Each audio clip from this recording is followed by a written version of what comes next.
नमस्कार, मी सुमित शंकर सावंत आणि तुम्ही पाहताय TV9 मराठी. TV9 विशेष या बुलेटिनमध्ये तुमचं स्वागत. सुरुवातीला एक अत्यंत महत्त्वाची बातमी आपण बघूयात.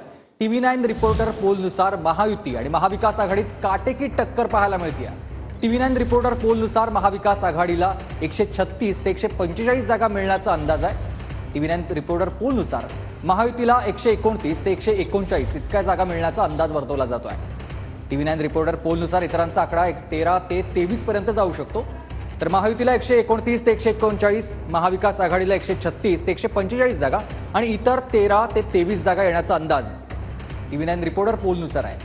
महायुतीमध्ये भाजपा 181 प्लस जाते, शिवसेना शिंदे गट देखील 25 प्लस जाते आणि राष्ट्रवादीला देखील 23च्या पुढे जागा मिळण्याचा अंदाज वर्तवला जातो आहे. तर महाविकास आघाडीमध्ये काँग्रेस 50 जागांच्या वर आहे, शिवसेना ठाकरे गट 44 जागांच्या पुढे आहे आणि राष्ट्रवादी पवार गट 42 जागांच्या पुढे आहेत. एक्झिट पोल हा समोर आपण बघतोय. TV9 रिपोर्टर पोलनुसार महाराष्ट्रामध्ये काटेकी टक्कर पाहायला मिळते. भाजपा 81 जागांसह सर्वात मोठा पक्ष ठरतोय. काँग्रेस 50 जागांसह दुसऱ्या क्रमांकाचा पक्ष होण्याची शक्यता आहे. तर ठाकरेंची शिवसेना 44 जागांसह तिसऱ्या क्रमांकाचा पक्ष ठरण्याची शक्यता आहे. शरद पवारांची राष्ट्रवादी ही 42 जागांसह चौथ्या क्रमांकावर असलेली पाहायला मिळते. तर शिंदेची शिवसेना 25 जागांसह 5व्या क्रमांकावर असलेले पाहायला मिळते.